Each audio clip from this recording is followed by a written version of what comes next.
Hello everyone, this is Bob and Threadbare, and welcome back to Weaving Worlds. Today's subject, history is an unreliable narrator. Here's the thing, history isn't as solid or factual as we would like to believe, even today, and you can incorporate this fact into your setting's backstory, and do some very interesting things with it. After all, the truth is out there, but it's not always what they teach us in school.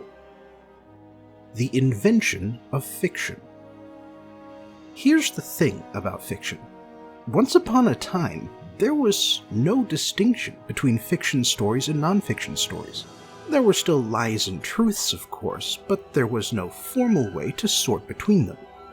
If you told a story about a person, there was an expectation that that story would be true. The only real exception was parables, but then parables don't use names. Because of this expectation of truth, ancient myths and legends had a very different effect on contemporary audiences than they have on modern audiences. To a modern audience, the story of Beowulf is a fanciful tale of a man who wrestles a monster, kills the monster's mother by jumping into a lake, and then kills a dragon 50 years later, but then dies to his wounds.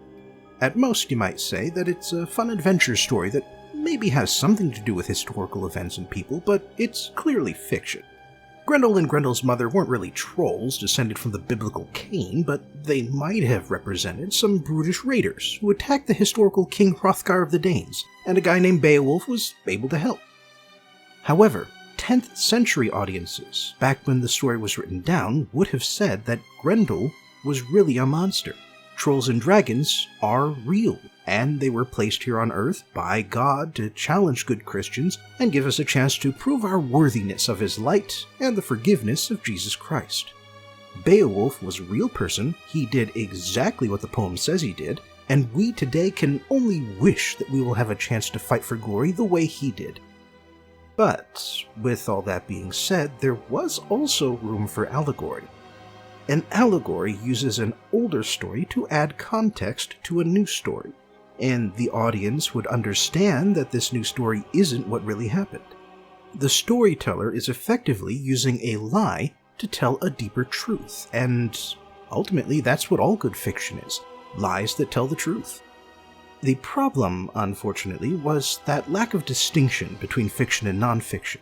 Because if the new story became more popular than the old story, people who had never heard the old story would believe that that allegory was the literal truth. The distinction between fiction and nonfiction would slowly develop between the 17th and 19th centuries, at least in Europe. This was the time when the Enlightenment was encouraging people to use the scientific method to understand the world, to test theories and only keep the ones that were reliable. And yet even in this period, people were writing allegories and outright fabrications that later generations would read as fact. George Washington and the Cherry Tree was in all likelihood a complete lie written by the biographer Mason Locke Weems as a way to mythologize the man. Even now, we have urban legends, stories that sound like they could have happened, but in most cases, never actually did. The urge to exaggerate. One of the main reasons why the line between fiction and nonfiction gets blurry is because humans have a natural urge to exaggerate. Our memories are composed of both observations and emotions. And memories are unreliable because, first, we rarely observe the whole picture, and second, our emotions can bend our observations in different ways. Let me give you an example. Let's say you go camping in the woods and you spot a bear coming towards you. The bear roars, you run away, but nothing else happens. Fear is attached to the memory you have of this event, and the fear attached to the bear will make it look bigger in your mind than it actually was. On the other hand, if you saw that same bear playing with fish in a stream, and you're safely out of reach, you'd probably think that bear looks a lot smaller. Throughout history, soldiers will generally overestimate the number of enemy troops while underestimating their own side. This happens whether they win or lose. If they win, it's because they were the scrappy underdogs and the enemy was a bunch of wimps and cowards, and if they lose, it's because there were just too many enemies, and defeat was inevitable. According to Herodotus, the Persian army that invaded Greece in 480 BCE included over 2.3 million soldiers, and other contemporary Greek sources quoted numbers as far apart as 5 million and 800,000. Modern historians working from Persian sources put the estimates closer to 300,000. Who writes the history books? You've heard the old phrase, the winners write the history books, but that's not entirely accurate. The survivors write the history books, and each survivor tells their side of the story. The Jewish Bible, or Old Testament, is a great example of what I'm talking about. Setting aside the foundational myths of Genesis and Exodus, the Jewish Bible tells the history of the Hebrew tribes who built two kingdoms, Israel and Judah, along the eastern coastline of the Mediterranean Sea. These kingdoms would go on to be occupied by Babylon, Persia, the Alexandrian successor states, and eventually Rome. And some of this history is told in the books of the prophets, starting with Joshua and ending with Malachi. In these books, the God of the Hebrews blesses the people by giving them victories and good kings to rule them, but then he also punishes his people by allowing other nations to conquer them or by sending bad kings to mismanage them. In both cases, the narrative centers on the Hebrews, and what happens to them is their fault, one way or the other. Meanwhile, Persian accounts were talking about Persian victories and losses, while the Greeks were bragging about how they stopped the Persians because their gods and their leaders were just that awesome. It is impossible to get a truly neutral, honest account of a historical event from someone who took part in it. Everyone involved has a perspective, a bias, and each person will always prefer his or her own bias because it feels the most truthful. It matches with their memories and experiences. This is why historians need to check multiple sources from every side of a conflict if they want to reconstruct anything even resembling the historical facts. Now, modern history is easier to reconstruct because more people write down their accounts, photos and videos provide corroborating evidence, and countries keep more logistical records. But even today, there is still a bias that historians need to account for. Fiction and myth. So, now that I've discussed the connections between truth, fiction, history, and myth, it's time to figure out how to put this concept to good use in your setting. First off, the thing about fantasy settings is that they draw on the myths and legends that have been proven untrue in real life. In a fantasy setting, magic is real. Monsters are real. Miracles are undeniable. And the gods will sometimes come down to Earth in person and slaughter a dozen people in a single swing. The afterlife is a place you can visit while you're still alive, and if you're good enough, you can even bring someone back from the dead. Now, not every fantasy setting features all of these things, but you get the point. What in real life are exaggerations and allegories are, in your setting, provable, scientific facts. I believe it's this perspective shift that explains why a lot of fantasy authors present the legends of their settings as indisputable facts. Maybe one person will scoff at the legend of the evil immortal king who was sealed away 1,000 years ago, but then the king will break the seal and it turns out that every word of the legend is completely accurate. To me, that sounds like a wasted opportunity. Because if that king existed in real life, and if that king came back 1,000 years after he was imprisoned, there is no way he would resemble what the modern stories say about him.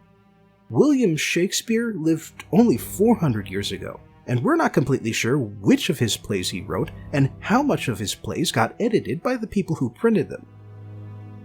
Lies within lies. Fiction is a lie from the word go. It's a lie we use to tell a bigger truth. So why not double down? Why not craft a lie within a lie? A legend within your setting that turns out to be false, or at least extremely warped, so that you can tell a deeper truth about how history and legends are unreliable and always shifting. Let me give you a practical example. Legends tell of the great king Loraxus, wielded the shining blade Palgor and used it to slay the dreaded beast of Dorgomar. Loraxus gained great wealth and fame for his brave deed, and his children still keep the blade Pelgor safe for the day when the dark realm of Dorgomar next sends an evil champion to challenge the light. Now here's what really happened. King Laraxus led a band of warriors into Dorgomar to carve out a new kingdom. Laraxus did indeed slay a great beast, but that beast was only trying to protect its people from an invading army. Also, the blade Pelgor is magical, but it's a spearhead, not a sword, because nobles didn't use swords back when Laraxus was alive. Also, the king is not a descendant of Laraxus, because 100 years ago a noble house overthrew the old king and then rewrote their family tree to make it look like they were related. Now, there is another issue with certain fantasy and science fiction settings, which is that some creatures like elves or wizards or advanced aliens might have such long lives that they were present back when historical events took place. However, there are several ways to deal with this. First, you could use this ancient creature to reveal the true history behind the legend. Second, their memory may be just as limited and emotionally charged as human memories are, and so their version of the event is no more valid or factual than the legend. Third, they might have a motive to lie about what really happened. Plus, after centuries of repeating that lie, they may have forgotten the truth. Something else I want to mention is that science fiction settings can make just as much use of pseudo-history as fantasy. People can and do make all sorts of false claims about recent history, and the way they make these claims is by presenting only the facts that support their viewpoint. If other facts are brought up, they either explain them away as exaggerations or claim that the source is lying and can't be trusted. By all indications, this behavior will continue long into the future, so pseudo-history can fit just fine in a futuristic setting. Science fiction settings can also add other elements of pseudo-history through alien archaeology, miscommunication through language barriers, or an alien species that doesn't understand the difference between fiction and non-fiction. The effectiveness of the Anticlimax. I've explained what pseudo-history is and how to incorporate it into your setting, so let me finish by explaining why you would want to use it. After all, if you're trying to tell an exciting story about monsters and great evils, then why would you want to deflate that story by revealing that half of it was made up even in the context of your setting?